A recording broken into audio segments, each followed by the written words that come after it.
SLBC tunnel ప్రమాద ఘటనలో రేవంత్ సర్కారు నిర్లక్ష్యం స్పష్టంగా కనిపిస్తోంది. 8 మంది కార్మికుల ఆచూకీ ఇప్పటివరకు దొరకలేదు.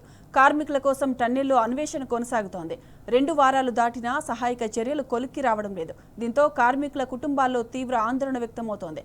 ఘటన జరిగిన వెంటనే సరైన చర్యలు చేపట్టడంలో రేవంత్ సర్కారు విఫలమైంది. ఘటన జరిగి 2 వారాలైనా ఇంకా మొద్దు నిద్రపోతోంది. కేవలం అధికారులపై భారం వేసి చేతులు దులుపుకుంటోంది హస్తం సర్కార్. రివ్యూలకే పరిమితమవుతూ కాలం వెళ్లదీస్తోంది. మాటలతోనే గడిపేస్తోంది. ఈ నేపథ్యంలో రేవంత్ సర్కారు తీరుపై సర్వత్రా విమర్శలు వ్యక్తమవుతున్నాయి.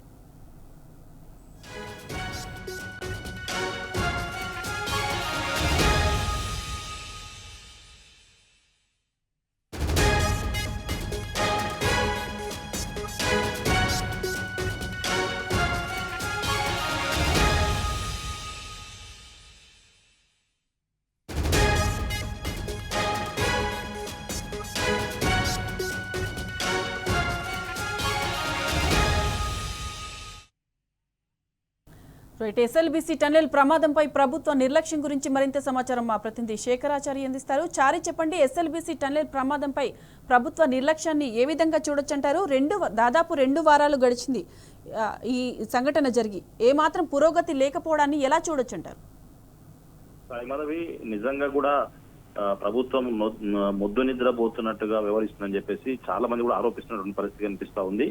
అయితే ఇప్పటికీ 15వ రోజు ఈ రోజు 22వ తేదీన, గత నెల 22వ తేదీన జరిగినటువంటి ఇన్సిడెంట్ ఏదైతే ఎస్ఎల్బీసీలో జరిగిందో ఈ రోజు 15వ రోజు అయినప్పటికీ కూడా లోపల చిక్కుకున్న 8 మంది ఆచూకీ మాత్రం లభించకపోవడం నిజంగా కూడా దురదృష్టకరం అని చెప్పొచ్చు. దీనికి పూర్తిగా నైతిక బాధ్యత వహించాల్సినటువంటి ప్రభుత్వము నిమ్మకు నీరెత్తినట్టుగా వ్యవహరిస్తుందని చెప్పేసి కూడా చాలా మంది ఆరోపిస్తున్నటువంటి పరిస్థితి కనిపిస్తా ఉంది. అయితే మంత్రులు వస్తా ఉన్నారు, పోతా ఉన్నారు, రివ్యూలు చేస్తా ఉన్నారు, సందర్శిస్తా ఉన్నారు, పోతా ఉన్నారు. అయితే ఈ రోజు కూడా మంత్రి ఉత్తమ్ కుమార్ రెడ్డి వచ్చారు. ఆ టన్నెల్ను సందర్శించి అక్కడ రివ్యూ కూడా చేసిన తర్వాత మళ్ళీ నేను ఒక 2-3 రోజుల తర్వాత వస్తా, 11వ తారీఖు వస్తాను. ఆ తర్వాత సీఎం రేవంత్ రెడ్డి దీనిపైన సమీక్ష నిర్వహిస్తారు, దానిపైన ఏదో ఒక ప్రోగ్రెస్ సంబంధించినటువంటి అధికార ప్రకటన చేస్తామని చెప్పేసి చెప్పినటువంటి పరిస్థితి. అంటే లోపల ఇప్పటికే 15 రోజులైంది, మళ్ళీ 11 రోజులు అంటే మరి ఒక 4-5 రోజుల కాలయాపన.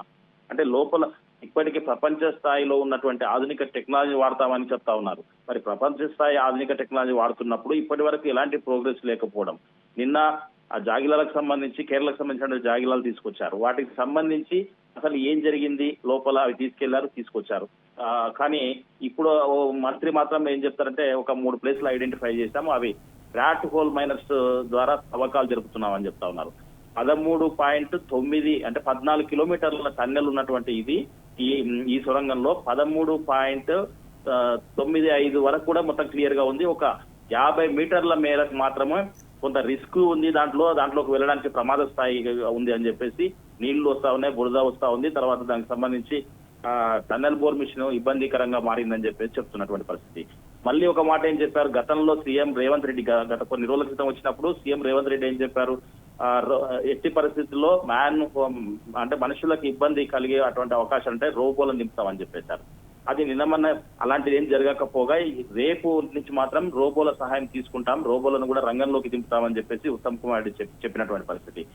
మరి ముఖ్యంగా దీనికి సంబంధించి కొంతమంది రిపోర్టర్స్ అడిగినటువంటి పరిస్థితి అంటే లోపల పరిస్థితి ఏంది, వాళ్ళని ఎట్లా ఆదుకుంటారు, వాళ్ళ కుటుంబాలను ఎట్లా ఆదుకుంటారు అని అడిగినప్పుడు వాళ్ళను అంటే ఫస్ట్ పూర్తిగా వాళ్ళు లేరన్నది నిర్ధారణ కావాలి, నిర్ధారణ అయిన తర్వాతనే వాళ్ళను ఆదుకుంటామని చెప్పేసి చెప్పినటువంటి పరిస్థితి. మొత్తంగా ఎటు చూసినప్పటికీ కూడా కాలయాపన తప్ప అసలు ప్రోగ్రెస్ అనేది కనిపించట్లేదు అని చెప్పేసి కూడా చాలా మంది ఆరోపిస్తున్నారు కాదు, చాలా మంది మండిపడుతున్న పరిస్థితి కనిపిస్తా ఉంది.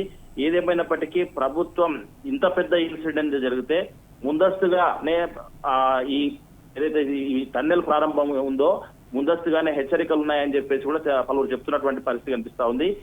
బీఆర్ఎస్ బృందం అక్కడికి వచ్చినప్పుడు కూడా ఇది ముందస్తు అంటే ప్రభుత్వ తప్పిదమే అని చెప్పినప్పటికీ కూడా తర్వాత కేటీఆర్ గారు స్వయంగా దీనిపైన సిట్టింగ్ జడ్జి విచారణ జరపాలని చెప్పేసి చెప్పినప్పటికీ కూడా అదేది పట్టించుకోకుండా కేవలం రోజుల వారీగా అధికారుల పైన వదిలేసి ప్రభుత్వం మాత్రం టైం పాస్ చేస్తున్నట్టుగా వ్యవహరిస్తుందని చెప్పేసి కూడా చాలా మంది ఆరోపిస్తున్నటువంటి పరిస్థితి కనిపిస్తా ఉంది. ఏదేమైనప్పటికీ పాపం వాళ్ళు ఎక్కడో పుట్టారు, జార్ఖండ్ ఇతర రాష్ట్రాల్లో పుట్టినటువంటి వాళ్ళు ఈ టన్నెల్లో ఇరుక్కుపోయి వాళ్ళ కుటుంబాల పరిస్థితి ఏంది, వాళ్ళ దయనీయమైనటువంటి పరిస్థితి ఏంది, అక్కడ దాదాపుగా 100 మంది రెస్క్యూ ఆపరేషన్ లో పాల్గొంటా ఉన్నారు.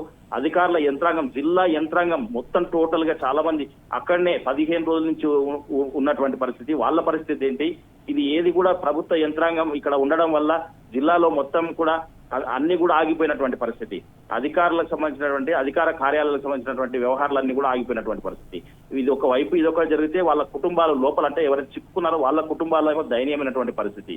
మొత్తంగా ఇంత పెద్ద ఇన్సిడెంట్ దేశంలో కాదు ప్రపంచంలో పెద్ద ఇన్సిడెంట్ జరిగిందని చెప్తున్నప్పటికీ దీనిపైన పూర్తి స్థాయి దానిపైన దాన్ని అంటే చేయకుండా కాలయాపన చేస్తున్నారని చెప్పేసి కూడా పెద్ద ఎత్తున ఆరోపణలు వినిపిస్తున్నటువంటి పరిస్థితి కనిపిస్తా ఉంది. ఏదేమైనప్పటికీ అక్కడ అయితే రాత్రింబవళ్ళు అధికారులు అయితే పూర్తి స్థాయిలో అక్కడ వేచి ఉండాల్సినటువంటి పరిస్థితి అయితే ఏర్పడింది. Right Shekharachari, thanks for the updates.